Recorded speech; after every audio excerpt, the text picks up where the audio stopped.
Specific learning disability उन बच्चों में होती है जिनका आईक्यू सामान्य होता है। जैसे कुछ बच्चों को पढ़ने में तकलीफ होती है कि वो रीड नहीं कर पाते हैं, पर उसी में वो स्पेलिंग को गलत कर देगा, या लिखते लिखते एक दो लाइन को लिखेगा, तीसरी लाइन से कुछ वर्ड्स छोड़ने लगेगा। मैथमेटिक्स में बच्चे सम्स को समझ पा रहे हैं, अंडरस्टैंड कर रहे हैं, लेकिन वो फिर भी उनको सॉल्व नहीं कर पा रहे। 40 से 50-60% डिफरेंस तभी आएगा जब वो कॉन्टिन्यूस 6 to 8 मंथ थेरेपी करेंगे। नमस्कार दोस्तों, आज हम जो बात कर रहे हैं वो है लर्निंग डिसेबिलिटी, यानी कि स्पेसिफिक लर्निंग डिसेबिलिटी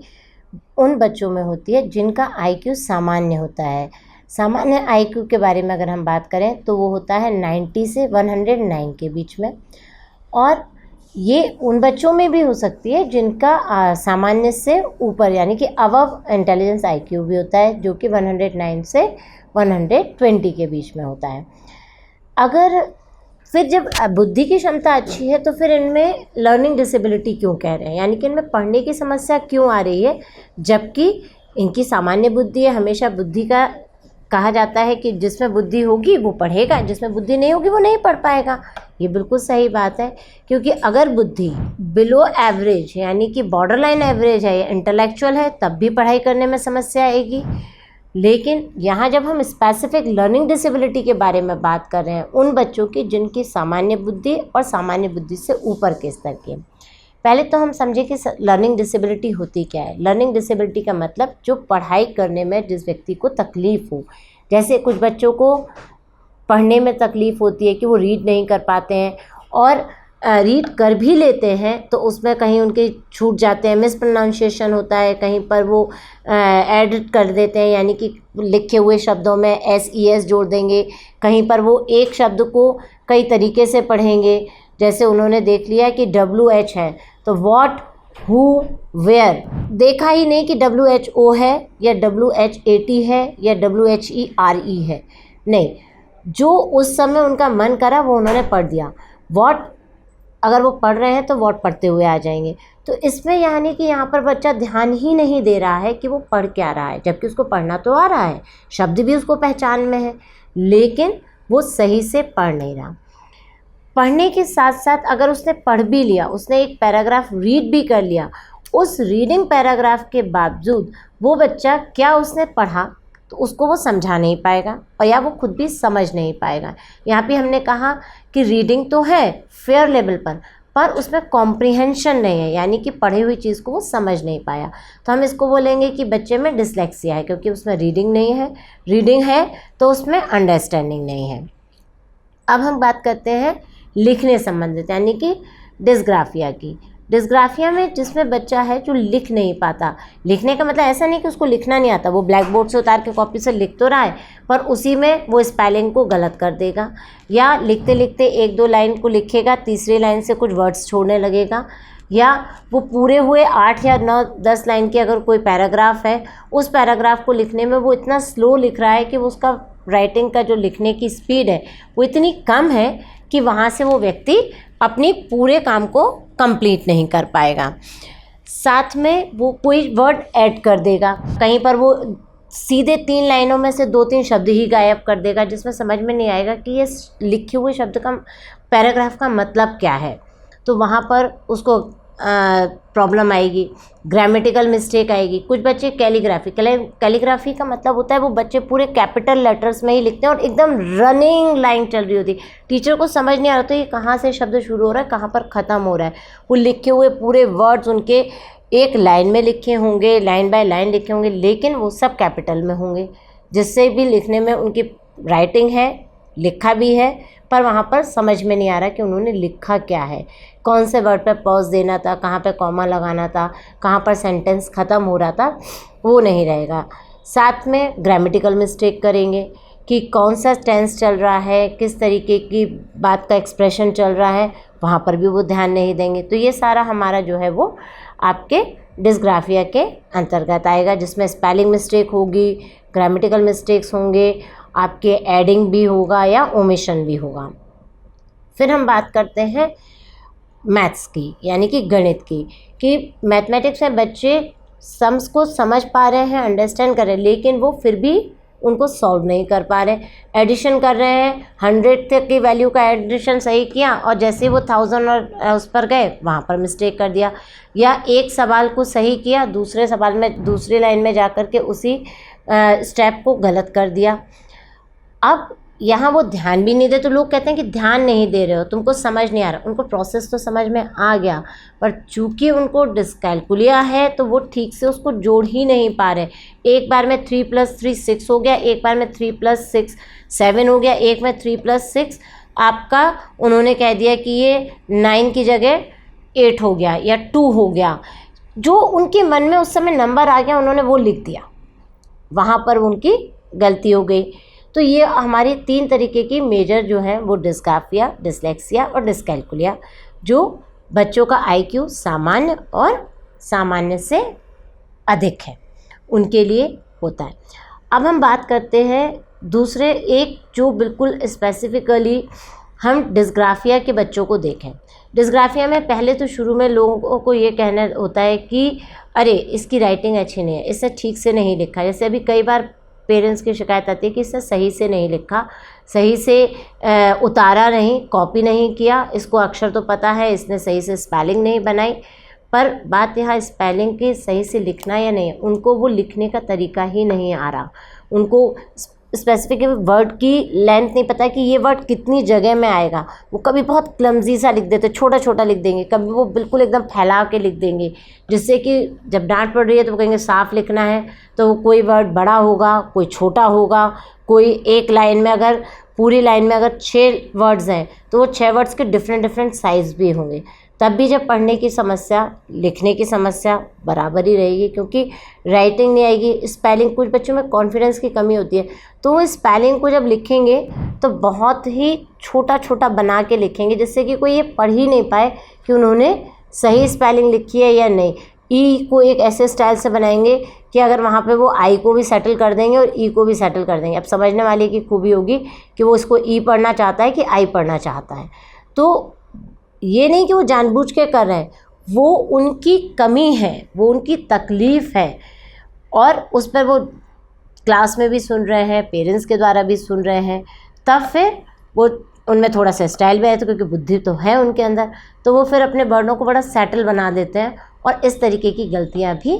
करते हैं। तो जहाँ पर हम डिस्ग्राफिया के बारे में अधिकतर बच्चों में ये कमी देखी जाती है। अगर हम इनको पहचानने के लिए समझें कि ना हम कब पहचानेंगे कि हमारे बच्चे में डिसलेक्सिया है, डिस्ग्राफिया है या डिस्कैलकुलिया है, तो ये बात पहली क्लास 1st, 2nd, 3rd में भी पहचान में आ जाती है, क्योंकि नर्सरी और वो पढ़कर आ रहे हैं, उन्होंने अपना KG1 KG2 किया, तो उनके अल्फ़ाबेट्स जो हैं वो सही नहीं लिखे, मिरर इमेज में लिख दिए, या उन्होंने लेटर्स के लिखने का जो तरीका है वो उनका छोटा या बड़ा है, अपर केस में लिख पा रहे हैं प्रॉपरली, लोअर केस में नहीं लिख पा रहे हैं, या कर्सिव में नहीं लिख पा रहे हैं, या वो रिवर्स राइटिंग, जैसे मैंने मिरर इमेज की बात करी कि बी को डी, डी को बी लिख रहे हैं, ई उल्टा बना रहे हैं, सी उल्टा बना रहे हैं। तो शुरू में अगर नर्सरी या KG में जब स्टार्टिंग हुई राइटिंग की, सीखने की, तब तो इनमें करेक्शन हो गया और बच्चे ने सीख लिया करेक्शन के साथ, तब तो मान लिया कि नहीं, बच्चे में, जनरल बच्चों में ये होती है गलती सीखते समय। या नंबर्स लिख रहे हैं तो वो उल्टे रिवर्स 6 बना रहे हैं, 9 बना रहे हैं, 5 बना रहे हैं, 3 को उल्टा लिख रहे हैं। पर यही गलती उनकी क्लास 1st में भी चली, 2nd में भी चली। वो साइड वर्ड्स को भी नहीं पढ़ पा रहे हैं या छोटी छोटी स्पेलिंग्स नहीं लिख पा रहे। तो ये बिल्कुल इनिशियल स्टेज है जहाँ पर हम ये समझ पाते हैं कि हाँ, हमारे बच्चे में कुछ समस्या है। या टीचर अगर नोट कर रही है और टीचर बता रही है कि आपका बच्चे का काम कंप्लीट नहीं हो रहा, इनकम्प्लीट टास्क है, या वो लिखता तो है पर लिखी हुई चीज़ समझ नहीं आ रही, या वो पढ़ने की कोशिश तो करता है पर वो सही से नहीं पढ़ पा रहा, उसको स्पेलिंग सही से पढ़ना नहीं आ रही, उसको साइड वर्ड्स पढ़ना नहीं आ रहे। तो इसका मतलब ये हमें बहुत समझदारी से लेना चाहिए कि बच्चे की कमियां नहीं निकालने कोई बैठा हुआ है, बल्कि उसी समय अगर हमने बच्चे के लिए एक मदद ले ली और जाकर एक अच्छे प्रोफेशनल को, साइकोलॉजिस्ट को, साइकेट्रिस्ट को, क्लिनिकल साइकोलॉजिस्ट को या स्कूल काउंसलर के साथ मिलकर उसकी बात को हमने समझा कि हमारे बच्चे में क्या तकलीफ़ है, और वो क्लास फर्स्ट सेकंड में ही अगर कर दी गई, उसमें करेक्शंस आ गए, एक तो वो करेक्शंस परमानेंट होते हैं, यानी कि उसमें डैमेज ज़्यादा नहीं हुआ क्योंकि उसी समय लिखने का स्टाइल बताया जा रहा है, स्पेलिंग्स लिखाई जा रही हैं, रीडिंग भी उसी समय ही सिखाई जा रही है, मैथ्स के कॉन्सेप्ट भी उसी समय सिखाए जा रहे हैं। तो जब जो प्रोसेस में चल रहा है और हमें मालूम पड़ गया कि हमारे बच्चे में कोई तकलीफ़ है और हमने उसमें अर्ली इंटरवेंशन, यहाँ पर हम इसमें भी मैं अर्ली इंटरवेंशन की बात कर रही हूँ, लर्निंग डिसेबिलिटी बच्चों के लिए जो क्लास फर्स्ट सेकंड में है, अगर हमने उनके साथ कर लिया तो वो बच्चों का जो करेक्शन आएगा वो परमानेंट करेक्शन होगा। जैसे एक केस के माध्यम से ही मैं आपको बता दूं कि एक पेरेंट आए और उनका बच्चा जो था वो उल्टा लिखता था और उन्होंने क्लास जो थी फर्स्ट भी रिपीट कराई थी, क्योंकि जब वो पहली बार क्लास फर्स्ट में गया तो उसको रीडिंग नहीं आती थी, वो सिर्फ 2 लेटर वर्ड्स को पढ़ पाता था, हिंदी के सिर्फ अक्षरों को पहचान पाता था, शब्दों को नहीं पढ़ सकता था, मैथ्स में वो समझ तो जाता था, नंबर्स लिख लेता था, बिफोर आफ्टर कर भी लेता था, लेकिन मदद के साथ करता था। जब उनको टीचर्स ने बताया कि आपका बच्चा जो है क्लास पहली के लायक नहीं है और अब हम इसको प्रमोट नहीं कर सकते क्लास सेकंड के लिए, तो आपको इसको क्लास को रिपीट करना पड़ेगा। तब उन पेरेंट्स को बहुत दुख हुआ कि क्यों मेरे बच्चा पीछे क्यों रहेगा, उसको कितना बुरा लगेगा, उसको क्या समझ नहीं आ रहे हैं, क्या पढ़ाई नहीं कर रहा है, देखो वो खेलता कूदता अच्छा है, वो अपने टीवी बहुत अच्छे से चला लेता है, उसको मोबाइल का सारा फीचर्स पता है, आप कह रही हो कि उसको पढ़ाई नहीं आ रही। अरे हमें ध्यान नहीं दिया, बच्चा जो था वो कोविड का समय था, उस समय उसको ना हमने नर्सरी वगैरह नहीं पढ़ाई, सीधे हमने पहली कक्षा में ही डाल दिया तो वो पढ़ नहीं पाया, तो आप उसको रिपीट मत कराओ। पर स्कूल ने कहा कि हम तो रिपीट नहीं करा रहे, पर बच्चे की समस्या आएगी इसीलिए क्योंकि क्लास सेकंड का सिलेबस ज़्यादा है और वो बच्चा तो नर्सरी लेवल पर भी नहीं है, तो कैसे करेंगे। तब उन्होंने कहा कि ठीक है, आप एक प्रोफेशनल की मदद ले लीजिए, अगर आपका प्रोफेशनल हेल्प के थ्रू अगर बच्चा अपग्रेड हो जाएगा तो हम कर देंगे। तो उस बच्चे का जब टेस्ट हुआ तो उसकी IQ देखा गया 111 था, 111 यानी कि वो अबव एवरेज IQ बच्चा था, लेकिन उसमें लर्निंग डिफ़िकल्टी सीवियर कैटेगरी पे थे, क्योंकि उसकी उम्र उसकी क्लास के अनुसार देखा जाए तो वो नर्सरी को बिलोंग कर रहा था। तो जो बच्चा प्री नर्सरी को बिलोंग कर रहा है और वो क्लास सेकंड में जाने के लिए मतलब फिज़िकली तो उसको सेकंड क्लास में होना चाहिए क्लास फर्स्ट के बाद, लेकिन वो नहीं कर सकता है। तो उसी समय इंटरवेंशन उसके पेरेंट्स को रिकमेंड किया गया कि आप ठीक है, आपके बच्चे की बुद्धि की क्षमता अच्छी है, क्यों ना हम इस बच्चे के साथ अगर 1 साल पूरा कंप्लीट वर्क करें और इसकी पढ़ाई, इसके फॉर्मेशंस, इसकी स्पेलिंग राइटिंग पे करें। ठीक है, अगर आपको लगता है, स्कूल से उन्होंने बात करी कि अगर नहीं होगा तो आप दूसरी कक्षा में रोक लेना है इसको। तो उन्होंने ठीक है, स्कूल की अब चूँकि पॉलिसी भी है कि हम किसी बच्चे को फेल नहीं कर सकते, तो बच्चे को आगे बढ़ा दिया गया, प्रमोट कर दिया गया, उसका ओरल एग्ज़ाम ले करके तो उसको आगे कर दिया गया। पर जब क्लास सेकंड आया तो डेफिनेटली टफ़ था, लेकिन एंड होते होते उस बच्चे ने कम से कम 40-50% रिकवरी कर ली। तो यहाँ पर एक इंटरवेंशन, एक अर्ली इंटरवेंशन, टीचर्स का आइडेंटिफिकेशन, पेरेंट्स के अंडरस्टैंडिंग और उन्होंने सलाह मानी और वहाँ पर अपना बच्चे के साथ स्टार्ट किया।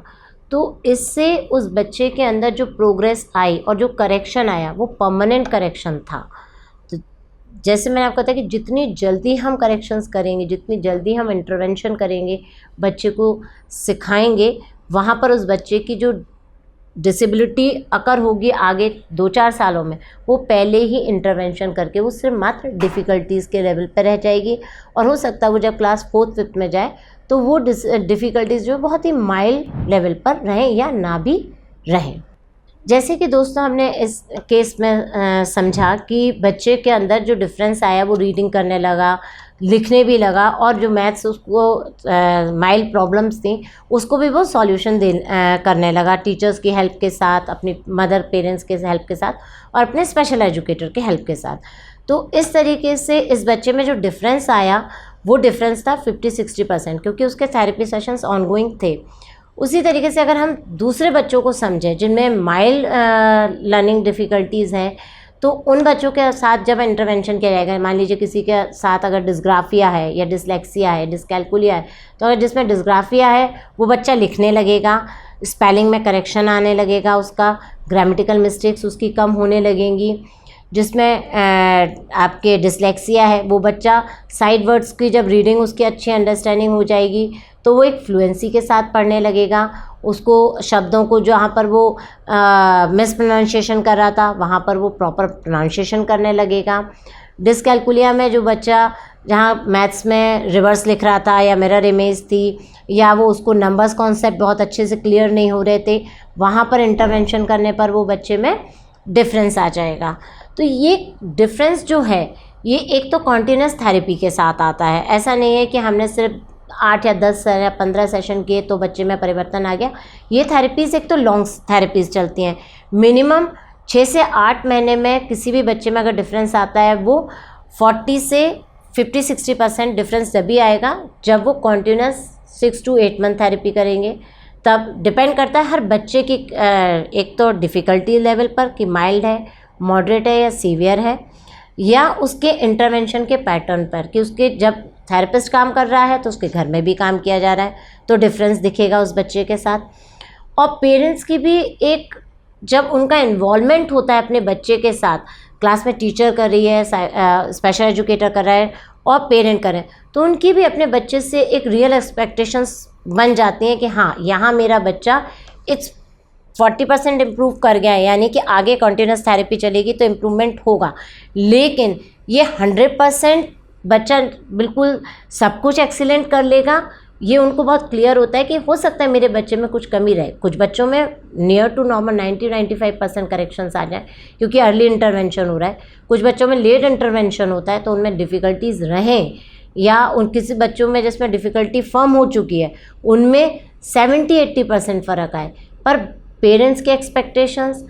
टीचर्स के एक्सपेक्टेशंस एक सेट हो जाती हैं कि हाँ ये बच्चा अपना पूरा प्रयास कर रहा है, और जब उसको एक पॉजिटिव रिवॉर्ड्स मिलते हैं तो वहाँ पर बच्चा जब खुद भी अपने साथ के पीयर्स के साथ पढ़ भी पा रहा है, उसके मार्क्स भी अच्छे आ रहे हैं, वो लिख भी अच्छे से पा रहा है, उसकी मदद अगर मिल रही है उसको तो उस मदद के साथ वो अपने नंबर्स को अच्छे से गेन कर रहा है। उसके जो वहाँ पर जो डी आता था वहाँ पर उसका B+ आने लगा, तो बच्चे का आत्मविश्वास बढ़ गया, उसका सोशल स्किल बहुत अच्छे हो गए, वो दोस्तों के साथ खेलने लगा, बातचीत करने लगा, या और साथ में वो अपनी पढ़ाई के लिए भी सजग हो जाएगा कि मैं अगर काम करूँगा तो मेरे नंबर और भी अच्छे आ सकते हैं। तो ये सारी चीज़ें एक प्रोसेस के थ्रू हैं कि इसमें ये नहीं होगा कि आज हमने इंटरवेंशन स्टार्ट किया और इसमें कंटिन्यूसली 2 या 3 महीने में डिफरेंस आ गया। 10% डिफरेंस दिखने लगेगा 3 to 4 मंथ्स में, लेकिन अगर हम नियर टू नॉर्मल की बात कर रहे हैं तो ये इंटरवेंशन लॉन्ग इंटरवेंशंस होंगे, लगभग से लगभग 1 साल 1.5 साल। जिस तरीके की डिफ़िकल्टीज़ होंगी और या लर्निंग डिसेबिलिटी का जो माइल्ड लर्निंग डिसेबिलिटी है, मॉडरेट है या सीवियर है, उसी प्रोसेस के हिसाब से ही उतना लॉन्ग सेशंस चलेंगे। और पेरेंट्स के एक्सपेक्टेशंस भी बच्चे से सज जाएंगी कि हाँ मेरा बच्चा अगर मैथ्स नहीं कर सकता तो कोई बात नहीं, कोई दूसरा सब्जेक्ट एक्सीलेंट कर रहा है, तो वहाँ पर वो उसके साथ एक पॉजिटिव एटीट्यूड रखेंगे। तो बच्चे का उसके स्कूल के साथ, उसके पेरेंट्स के साथ, उसके टीचर्स के साथ, उसके फ्रेंड्स के साथ, सारी जगह उसका एक सोशल जो बिहेवियर है वो भी कॉन्फिडेंस के साथ रहेगा, साथ में उसका पार्टिसिपेशन भी रहेगा, और वो अपनी आगे से मदद भी मांग सकेगा जहाँ पर उसको चैलेंज लगेगा अपनी पढ़ाई के संबंधित। तो आज के लिए दोस्तों इतना ही। नमस्कार।